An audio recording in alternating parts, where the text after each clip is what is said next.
ചേച്ചി അഖിലേട്ടൻ എന്ന ഹസ്ബൻഡ് എങ്ങനെയാ ശരിക്കും? ഈ കാണുന്ന പോലൊക്കെ തന്നെ. 6 അടി നീളത്തിൽ എന്നാലും പറ കറക്റ്റ് ആയിട്ട് അഖിലേട്ടൻ എന്ന ഭർത്താവ് എങ്ങനെയാ ശരിക്കും? ഞാൻ നേരത്തെ പറഞ്ഞിട്ടുണ്ട്. ഏതർത്ഥത്തിലാ ഉദ്ദേശിച്ചത്? എല്ലാ അർത്ഥത്തിലും. എല്ലാ അർത്ഥത്തിലും പറയടി, പെർഫെക്റ്റ് ആണെന്ന് പറയടി, അല്ലെങ്കിൽ എനിക്ക് നാണക്കേടാണ്. ഹസ്ബൻഡ് മാത്രമല്ല, അച്ഛൻ എന്ന നിലയിലും മകൻ എന്ന രീതിയിലും ഫ്രണ്ട് എന്ന നിലയിലും എല്ലാം കവർ ചെയ്ത് പോകുന്ന ഒരാളാണ്. നമുക്ക് ലക്ഷ്മി ചേച്ചിന്റെ ബിഗ് ബോസിലേക്ക് വിട്ടാൽ അടുത്ത സീസൺ ഞാൻ പോകുന്നുണ്ട്. ഫുഡ് ഉണ്ടാക്കുകയും ചെയ്യും, കഴിക്കുകയും വേണം. ഈ വെളിയിൽ നിന്ന് കാണിക്കുന്നതൊന്നും അല്ല, അകത്തോട്ട് കയറുമ്പോൾ നമുക്ക് അങ്ങനെ ഇപ്പം പുറത്തു നിന്നുകൊണ്ട് പലർക്കും തോന്നും ഇവൻ അങ്ങോട്ട് പോകും. ഇപ്പം ഞാൻ പറയണ്ടേ, കുറേ ആൾക്കാർ പറയുന്ന കേട്ടു ബിഗ് ബോസിൽ. ഇപ്പം ഞാനത് പറഞ്ഞിട്ടുണ്ട്. എന്നെ സംബന്ധിച്ച് എനിക്ക് ഫൈറ്റേഴ്സ് എന്ന രീതിയിൽ അവരാരും മോശം എന്നതല്ല എൻ്റെ ഫോക്കസ്. എനിക്ക് എപ്പോഴും ഇഷ്ടം എന്നെ തോപ്പിക്കുന്ന ആൾക്കാരെയാണ്. എങ്കിലും എനിക്ക് ജയിക്കാനുള്ള ഒരു കുറച്ചുകൂടെ ഞാൻ എനർജറ്റിക് ആവുന്നത് എപ്പോഴാണ്. ഞാൻ ക്രിക്കറ്റ് കളിക്കുന്ന സമയത്തും അങ്ങനെയാണ്. ഞാൻ പന്ത് എറിയുമ്പോൾ വിക്കറ്റ് ആവുന്ന ഒരു ബാറ്റ്സ്മാനെക്കാട്ടി ഇഷ്ടം എന്നെ 6 അടിക്കുന്ന ഒരു ബാറ്റ്സ്മാനെതിരെ പന്ത് എറിയാനാണ് ഇഷ്ടം. അയാൾക്കെതിരെ പന്ത് എറിയുമ്പോഴേ ഞാനൊരു ബെറ്റർ ബോളർ ആവത്തുള്ളൂ എന്ന് ഞാൻ ചിന്തിക്കുന്നുണ്ട്. അതിൻ്റെ അർത്ഥം നേരത്തെ ഔട്ടായ ബാറ്റ്സ്മാൻ മോശം എന്നുള്ളതല്ല. അത് കണക്കാണ് ഹൗസിലും. ഈ ഹൗസിൽ വന്ന എല്ലാവരും ഗംഭീര പ്ലേയേഴ്സ് തന്നെയാണ്. പക്ഷേ അവരൊക്കെ എന്തുകൊണ്ട് അതിനകത്ത് പരാജയപ്പെട്ടു എന്ന് ചോദിച്ചാൽ, അവർ പുറത്ത് അവർക്ക് കിട്ടിക്കൊണ്ടിരുന്ന ഒരു ഫ്രീഡമോ അല്ലെങ്കിൽ മൈൻഡിൻ്റെ ഒരു വൈബോ ഒന്നും അകത്ത് വന്നാൽ കിട്ടത്തില്ല. അതൊരു 1 വീക്ക്. ഇപ്പോൾ ഹനാൻ എന്ന് പറയുന്ന കുട്ടിയുടെ കാര്യം എടുത്ത് നോക്കൂ. ഹനാൻ എത്രത്തോളം എനർജറ്റിക് ആണ് പുറത്ത്, എത്രത്തോളം മനോഹരമായിട്ട് അവൾ സംസാരിക്കുന്നുണ്ട്. 2 ദിവസമായപ്പോൾ തന്നെ ഹനാനെ അവിടുത്തെ സർവൈവ് ചെയ്യാൻ പറ്റിയില്ല. ഒമർ ആരെയും എന്തും അഭിപ്രായം പറയാൻ ഒരു മടിയില്ലാത്തതാണ് ഒമർ. അയാൾക്ക് അങ്ങനെ വലിപ്പ ചെറുപ്പമൊന്നുമില്ല. അയാൾ സത്യസന്ധമായിട്ട് അഭിപ്രായം സംസാരിക്കും. പേഴ്സണലി ഒരു നല്ല മനസ്സിൻ്റെ ഉടമയുമാണ് ഒമർ. ഞാൻ മനസ്സിലാക്കുന്നിടത്തോളം ഒരു നല്ല മനുഷ്യനാണ് അയാൾ. അപ്പം ഒമറിനകത്ത് വന്നപ്പോൾ സർവൈവ് ചെയ്യാൻ പറ്റുന്നില്ല. അപ്പം നമുക്കിപ്പോൾ ഇവരുടെ അടുത്ത് വളരെ നിസ്സാരമായിട്ട് ഇപ്പം ലക്ഷ്മിക്ക് പോകാൻ പറ്റുമെന്ന് വെച്ചാൽ പോകാന്നൊക്കെ പെട്ടെന്ന് പറഞ്ഞേക്കാം. പക്ഷേ അല്ല പല ആൾക്കാർ എൻ്റെ അടുത്ത് തമിച്ച് ചോദിക്കുമ്പോൾ ഞാൻ പറയുന്നുണ്ട്. പക്ഷേ അതിനകത്ത് പോയിട്ട് സർവൈവ് ചെയ്യുക എന്ന് പറയുന്നിടത്താണ് സക്സസ്. അവിടാണ് വിജയം. അത് ചിലപ്പം പുറത്ത് ഞാൻ റിനോഷിൻ്റെ പാട്ട്, ഈ മല്ലു എന്നൊക്കെ പറയുന്ന പാട്ട് ആക്ച്വലി ഞാൻ പുറത്തിറങ്ങിയിട്ട് കേട്ടോ എന്ത് ഗംഭീരമായിട്ടാണോ ചെയ്തിരിക്കുന്നത് അറിയോ. ഞാൻ ഫസ്റ്റ് ടൈം കേൾക്കുന്നത്. എനിക്കവനെ സത്യത്തിൽ ഞാൻ അടുത്ത സമയത്ത് ആരോട് സംസാരിച്ചപ്പോൾ ഞാൻ പറഞ്ഞു, റിനോഷ് പലപ്പോഴും പൊട്ടിത്തെറിച്ചിട്ടുണ്ട് ഹൗസിൽ. അവൻ അങ്ങനെ അങ്ങ് തുടർന്നിരുന്നെങ്കിൽ അവൻ നല്ലൊരു കോമ്പറ്റീറ്റർ ആയിരുന്നു എനിക്ക്. അവൻ അങ്ങനെ അങ്ങ് തുടർന്നിരുന്നെങ്കിൽ. പക്ഷേ കക്ഷി അഭിനയിക്കാൻ ശ്രമിച്ചു. അവിടാണ് പറ്റിയ പ്രശ്നം. ആക്ട് ചെയ്യാൻ ശ്രമിച്ചിടത്താണ്. ആവശ്യമുള്ള സമയത്ത് അങ്ങനെയല്ല, നമ്മുടെ ഇമോഷൻസിനെ നമ്മൾ കട്ട് ഓഫ് ചെയ്യാൻ ശ്രമിക്കുന്നതിനെക്കാട്ടി നല്ലത് തുറന്നു വിടുന്നത് തന്നെയാണ് നല്ലത്.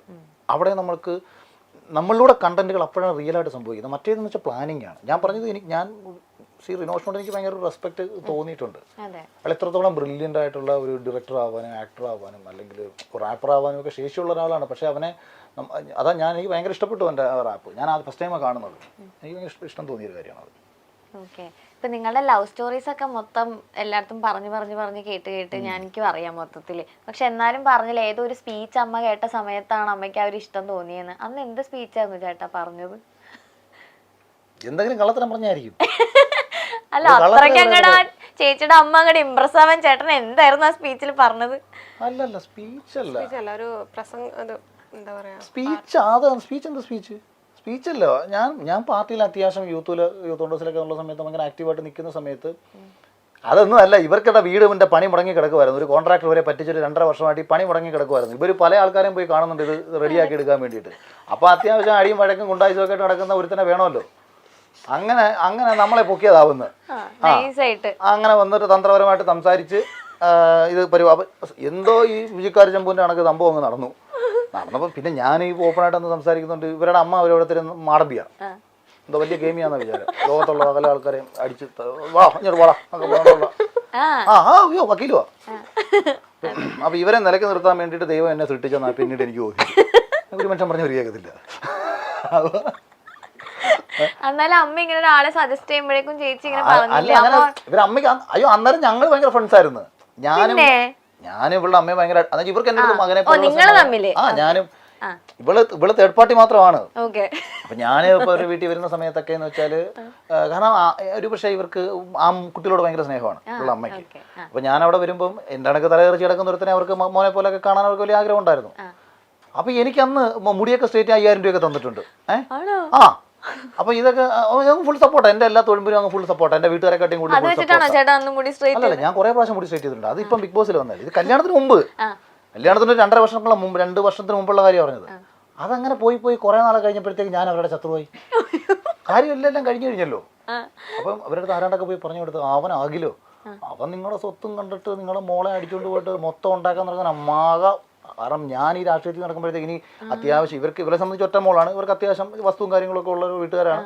അപ്പോൾ ഇനി അതെങ്ങാനും ഇവന് കിട്ടിക്കഴിഞ്ഞാൽ ഇവൻ രാഷ്ട്രീയത്തിൽ അങ്ങ് ഫുള്ളായിട്ട് തുറന്നാൽ നമുക്ക് പ്രശ്നമാകുമല്ലോ എന്ന് കണ്ട നമ്മുടെ കുറേ നല്ല സ്നേഹമുള്ള പാർട്ടിക്കാർ ഇവരമ്മയൊക്കെ കണ്ടപ്പോഴത്തേക്ക് ഇങ്ങനെ പോയി കുത്തിത്തിരിപ്പുണ്ടാക്കി കൊടുത്തു. അപ്പോൾ ഇവർ പെട്ടെന്ന് വിചാരിച്ചു അത് ശരി, ഇവൻ എൻ്റെ സ്വത്ത് കണ്ടിട്ടാണ് വേണ്ട. എൻ്റെ അടുത്ത് പിന്നെ ഈ സ്വത്തും പറഞ്ഞ് സംസാരം തുടങ്ങി. എനിക്ക് എൻ്റെ ചെബുത്തേടല്ല, എനിക്ക് വിട്ടുവിട്ടുള്ളവരല്ലേ ഈ പൈസയുടെ കാര്യം എന്നെ അളക്കാൻ നിൽക്കുന്നത്. ഞാൻ എൻ്റെ വീട്ടിൽ നിന്ന് 1 സെൻറ്റ് ഭൂമി വേണ്ടെന്ന് എൻ്റെ അച്ഛനും അമ്മയോടും പറഞ്ഞ ഞാൻ പിന്നെ പോയിട്ട് വല്ലവരെ ഇവരെ സ്വത്തെടുക്കാൻ നടക്കുക. കരിമണിമാലയിട്ട് കെട്ടിക്കാൻ പറഞ്ഞതാ, കേട്ടില്ല. സ്വർണ്ണം വാടകയ്ക്ക് എടുത്തേ കിട്ടത്തുള്ളൂ. ഞാൻ പറഞ്ഞു ഞാൻ ഭാവിയിൽ രക്ഷപ്പെടും, എനിക്ക് പ്രതികരിക്കാൻ മൊത്തം ഇരുത്തിക്കൊണ്ടാ പറയുന്നത്. ചോദിച്ചു നോക്ക്, കല്യാണത്തിന് ഞാൻ അന്ന് പറഞ്ഞു ഞാൻ ഒരു നമ്മൾ പറയുമ്പോൾ എല്ലാം പുച്ഛമാണല്ലോ നമ്മളെ നോക്കിക്കൊണ്ട്. എൻ്റെ മനസ്സിലൊരു ധാരണയുണ്ടല്ലോ, ഞാനൊരു 2020-2021 ആകുമ്പോഴത്തേക്ക് ചിലപ്പോൾ കേരളത്തിൽ 4 പേരെങ്കിലും അല്ലെങ്കിൽ നമ്മുടെ അഭിപ്രായം 10 പേര് കേൾക്കുന്ന ലെവലിലേക്ക് നമ്മൾ എത്തും. അപ്പം ഞാൻ ഇവിടെ ഒരു വേദിയിൽ നിന്ന് പ്രസംഗിക്കുക, സ്ത്രീധനം ഒന്നും ഒരു കാരണവശാലും കൊടുക്കരുത്, സ്ത്രീ തന്നെയാണ് ധനം എന്നൊക്കെ പറയുമ്പോഴത്തേക്ക് എൻ്റെ കല്യാണ ഫോട്ടോ എടുത്ത് വെച്ച് 75 വല്ല തൊണ്ണാൻ മേടിച്ചിട്ട് മറ്റേ വർത്താനം പറയുന്നത് എനിക്കറിയാം. കാരണം ഞാൻ അത്രയും വർഷങ്ങൾ കടന്ന് എന്ത് സംഭവിക്കുന്നു ചിന്തിക്കുന്ന ആളാണ് ഇത്. പക്ഷെ അന്നേരം ഇത് പറയുമ്പോൾ ഞാൻ വെറും ഊച്ചാളിയാന്നേ, ഇത് പറയാനൊന്നുമില്ല. ഞാൻ പറയുന്നുണ്ട്, നിങ്ങൾ കരിമണിമാല ഇട്ട് കയറ്റിവിട്, എൻ്റെ ആഗ്രഹം അതാണ്. ഇത് ഭാവിയിൽ ഇല്ല, എൻ്റെ മോളെ ഞാൻ സ്വർണ്ണം വിട്ടേ കെട്ടിവിടത്തോളൂ. കയ്പല്ല, പൈസ ഉണ്ടോ, പൈസയും ഇല്ല. പിന്നെ വാടകയ്ക്ക് എടുത്ത് ജ്വല്ലറി പോയി ഒരു ദിവസത്തേക്ക് വാടകയ്ക്ക് എടുത്ത് ഇത് എൻ്റെ തലയെ കൊണ്ടുവച്ചു. ഇത് ഞാൻ പറയും, ഞാൻ ലോകത്തോട് വിളിച്ച് ഞാൻ പറയും. നീ ഇവിടെ ഇരിക്കും, നീ വിശ്വസിച്ച് താണ്ട് ഇരുത്തിക്കൊണ്ടാ പറയുന്നത്. നീ അവളുടെ അമ്മ എടുക്കണോ, ഇരുത്തിക്കൊണ്ട് ഞാൻ പറയാം. എനിക്കൊരു കള്ളത്തരം പറയേണ്ട കാര്യമില്ല, സത്യമേ ഞാൻ പറയൂ. പറയടി അങ്ങോട്ടെ. ഞാനൊരു മെയിൽ ഷോപ്പിനിസ്റ്റാ. എന്നാലും എന്താ നല്ല തങ്കക്കുടം പോലത്തെ ഒരു ഭാര്യനെ കിട്ടിയില്ലേ? കിട്ടിയില്ലയോ? അത് ഇടയ്ക്കൊന്ന് ഉരച്ചാൻ നോക്കി മാറ്റുണ്ടോന്ന് അറിയാൻ. പിന്നെ അപ്പം ഒരു തവണ ഉരച്ചപ്പോഴത്തേക്ക് പിന്നെ ഞാൻ തങ്കക്കുടമാണെന്ന് അറിയാൻ വേണ്ടി ഇവള് സ്ഥിരം എടുത്ത് എന്നെ ഉരപ്പ് തുടങ്ങി. അയ്യോ നിങ്ങൾ ഇവിടെ തന്നെ തല്ലിയതൊന്നും അറിഞ്ഞിട്ടില്ലല്ലോ. ചേട്ടൻ തല്ലിയത് മാത്രമേ അറിഞ്ഞുള്ളൂ. ഞാൻ തല്ലിയിട്ടൊന്നുമില്ല, ഇടയ്ക്ക് വന്ന് കയറിയതാ. ആവശ്യമില്ലാത്തടത്ത് ഇടയ്ക്ക് വന്ന് കയറിയ ജൂനിയേഴ്സിന്റെ അവസ്ഥയുണ്ടോ. പിന്നെ ഫിസിക്കൽ അസാൾട്ട് വിട്ടുപോയിട്ട് കാര്യമില്ല. വേറെ 2 പേര് സംസാരിക്കുന്നുണ്ട്, ഇടയ്ക്ക് വന്ന് കയറരുത്. ഞാൻ അവരുടെ വീട്ടുകാരോട് സംസാരിച്ചുകൊണ്ടിരിക്കുന്നുണ്ട്, അതിന്റെ ഇടയ്ക്ക് വന്ന് കയറി. അയ്യോ ഞാൻ കരഞ്ഞു. എന്റെ ജീവിത യാഥാർത്ഥ്യങ്ങളെയൊക്കെ കുറിച്ച് ചോദിച്ചാൽ ഞാൻ എല്ലാം വിളിച്ചാൽ പറയും. എനിക്ക്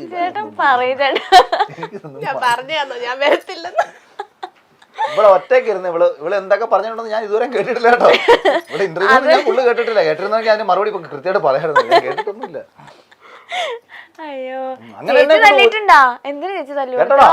പാർവതി അങ്ങനെ ഇവര് ഒരു കാരണവശാലും പിന്നെ അവസാനം കല്യാണം കഴിക്കാൻ പറ്റത്തില്ലെന്നായി. എന്നെ ഞാൻ അത് കയറി പോരുന്നായി. 2 വർഷം നമ്മളവിടെ പഠിത്തം കഴിഞ്ഞിട്ട് കെട്ടിക്കാന്നാ പറഞ്ഞത്. ആരുടെ പഠിത്തം? എന്റെ പഠിത്തം. അത് ഏത് വർഷം കഴിയുമെന്നാ? ഒരക്ഷരം പഠിക്കത്തില്ല. 2 തവണ ഡിഗ്രിക്ക് പോയി. ആനന്ദ് കൊട്ടാരക്കര കോളേജ് 2 വർഷം പഠിച്ചു, പിന്നെ പോയി പ്രൈവറ്റ് ആയിട്ട് 2 വർഷം പഠിച്ചു. 2 വർഷം പഠിച്ചിട്ടുള്ളൂ. അങ്ങനെ 4 വർഷം ഡിഗ്രി ഉണ്ട്, പക്ഷെ ഡിഗ്രി ഇല്ല. ഇവക്ക് പഠിക്കാനൊന്നും വലിയ ആഗ്രഹമൊന്നുമില്ലെന്ന്. ഇവക്ക് ഇങ്ങനെ എന്റെ അടുത്ത് ഫുൾ ടൈം. കല്യാണം കഴിഞ്ഞിട്ട് പഠിക്കായിരുന്നോ? പഠിപ്പിച്ചു കൊടുക്കണ്ടേ? ചേട്ടൻ നന്നായിട്ട് പഠിക്കണ കുട്ടിയായിരുന്നില്ലേ? ഞാനും ഡിഗ്രി എഴുതി എടുത്തിട്ടില്ല. ഞാനതല്ലേ പറഞ്ഞു, എന്റെ മക്കളുടെ കാര്യത്തില് വലിയ വലിയ പ്രിൻസിപ്പൾമാര് വല്ലതും പറഞ്ഞു കഴിഞ്ഞാൽ ഞാൻ മൈൻഡ് ചെയ്തത്. അവര് ഗവൺമെന്റ് സ്കൂളിൽ പഠിക്കട്ടെ, നമുക്ക് എന്താ വേണം. എന്നാലും അതിനൊന്ന് പഠിപ്പിച്ചു കൊടുക്കായിരുന്നില്ലേ? പഠിപ്പിച്ചില്ല, ജോലിക്ക് വിട്ടില്ല. Male chauvinist. എന്നെ അടുക്കളയിൽ ഇരുത്തി മീനച്ചാർ ഉണ്ടാക്കിക്കോ. പിന്നെ അടുക്കള പിന്നെ നടുമുറ്റത്തിരുത്തിയാന്ന് മീനച്ചാർ ഉണ്ടാക്കി.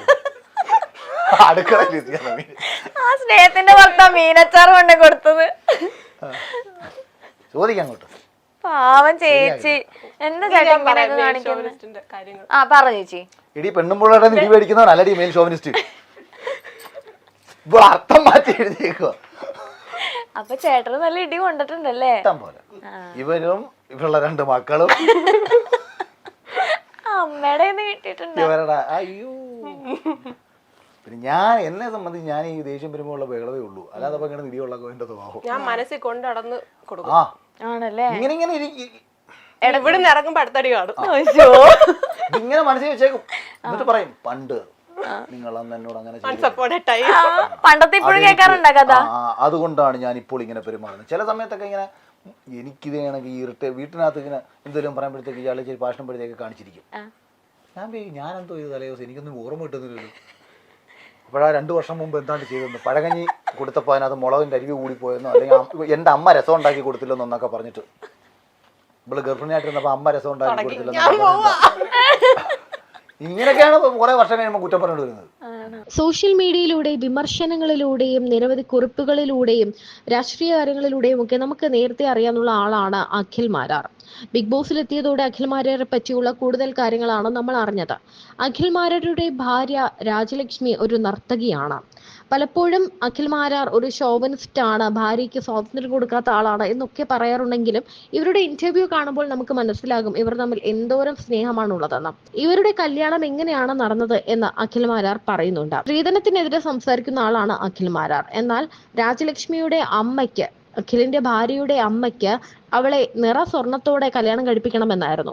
അതുകൊണ്ട് തന്നെ അങ്ങനെ സ്വർണം വാടകയ്ക്ക് എടുത്താണ് കെട്ടിച്ചതെന്നാണ് അഖിൽ മാരാർ ഇപ്പോൾ തുറന്നു പറയുന്നത്. അത് മാത്രമല്ല, ആദ്യം ഭാര്യയുടെ അമ്മയുമായി നല്ല സൗഹൃദത്തിലായിരുന്നെങ്കിലും പിന്നീട് താൻ ശത്രുവായി. അവരുടെ സ്വത്തെല്ലാം എടുക്കാൻ വന്ന ആളായിട്ടാണ് തന്നെ കണ്ടത്. മാത്രമല്ല, തന്റെ ഭാര്യ തന്നെ തല്ലിയതിനെ കുറിച്ചും അഖിൽ തുറന്നു പറയുന്നുണ്ട്.